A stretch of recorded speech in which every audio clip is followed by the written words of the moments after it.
Hayyee mata duree biraadhaan walitti deebinee jirra. Mata dureen kun irraa haadholii ulfaafidha. Akkuma beekamu yeroo ulfaa ulfi tokko torban meeqa akka ta'e yookaan ji'a meeqa akka ta'e karaa nutti beeknu karaa hedduu jira. Inni jalqabaan akkuma beekamu guyyaa yeroo dhumaaf marsaa laguu argan irraa kaasanii kaalkuleet godhuudhaanidha. Gara biraan immoo altiraasawundii fayyadamuun ta'uu danda'a. Akkasumas santimeetira fayyadamuunis mala biraadha jechuudha.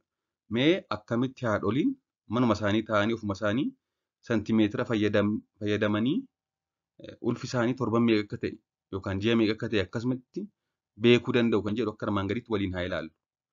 Manuma isaanii taa'anii ofuma isaanii santimeetira fayyadamanii ulfi isaanii torban meeqa akka ta'e akkamitti akka shallagan akka armaan gaditti salphaatti waliin haa ilaallu. Akkasumas faayidaa isaa dhumarratti nan kaasa.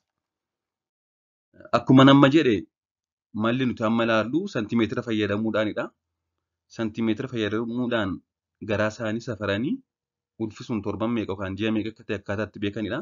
Kana dalaguuf wantoota barbaachisan keessaa wantoonni gurguddoon kan jalqabaa safartuu santimeetiraa kan lallaafaa ta'e qabaachuu. Ruular yookaan isa sibiila ta'e osoo hin ta'in isa lallaafaa sheeppii gadameessaa wajjin sheeppii garaa wajjin jijjiiramu qabaachuun barbaachisaadha. Lammaffaan haati ulfaa sun osoo gadameessi hin lakkaa'amin dura maal gochuu qabdi? Fincaan fincooftee baattuu yookaan afuuffee fincaanii duwwaa gochuu qabdi.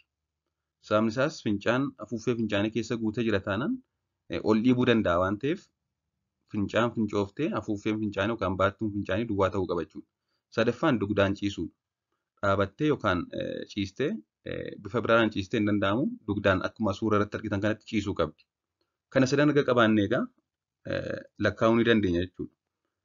Sana booda safartuu santimeetiraa lafee kallattumaan handhuura gaditti argamu achirra keenya hundee santimeetira sana yookaan zeeroo isa jedhu santimeetira sanarraa achirra keenya lafee handhuura gaditti argamu yookaan puubik simfiizis kan jedhamu kallattumaan handhuura gara gadiitti gaafa gadi hiiknu lafeen jira lafee sanarra keenye asii ol safarra jechuudha. Hanga dhuma gadameessaatti asii ol safarra. Hanga garaan guddatee jirutti hanga tooppii isaa yookaan bakka olaanaa isaa tuqnutti asii ol safarra jechuudha.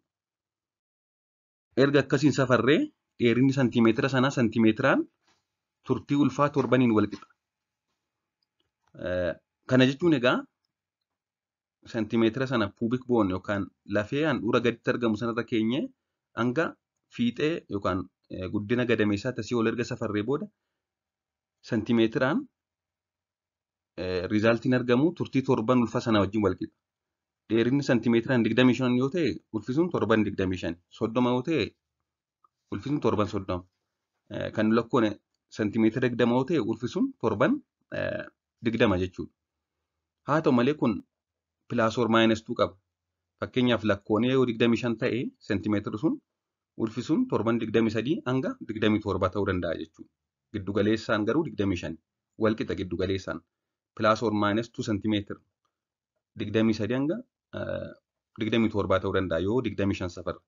Yoo fakkeenyaaf immoo 35 safarreera ta'e giddugaleessaan 35 santimeetira safarreera yoo ta'e ulfi sun torban 35 dha giddugaleessaan haa ta'u malee 33 hanga 37 ta'uu danda'a jechuudha. Kun egaa haala salphaadhaan akkaataa itti turtii daa'imni gadameessa keessa jiru itti lakkoofnudha yookaan turtii ulfaa itti lakkoofnudha.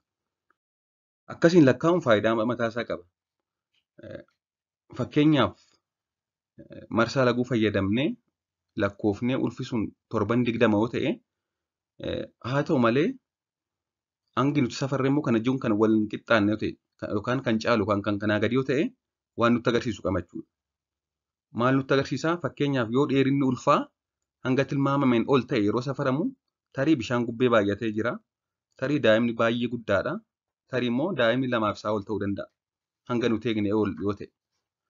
Yoo immoo hanga nuti eegne gadi ta'e fakkeenyaaf ulfi sun torban 20tti eegaa jira nuti kan nuti safarre immoo torban 16 yoo ta'e tarii daa'imni xiqqaadha yookaan wayitiin isaa ulfaatinni guddinni isaa xiqqaa ta'uu danda'a yookaan immoo tarii bishaan gubbee hangi ishee xiqqoo ta'uu dandeessi jechuudha. Kun waan nutti agarsiisu mataa isaa qaba. Haa ta'u malee yoo hangi safarame hanga turtii ulfaa marsaa laguun wajjin walqixa ta'uu dhiise dabalata altiraasaawundii fa'aa ilaalamuu barbaachisa jechuudha. Yoo walqixa ta'e garuu ulfisuun seerumaan guddataa jira waan ta'eef kan waa tokko nama yaaddessinedha. Karaaleen biraan quba keenya fayyadamuudhaanidha. Isa kana marsaa itti aanutti waliin ilaallaa. Har'a waan dhaggeeffattaniif hedduu galatoomaa. Turtii gaarii.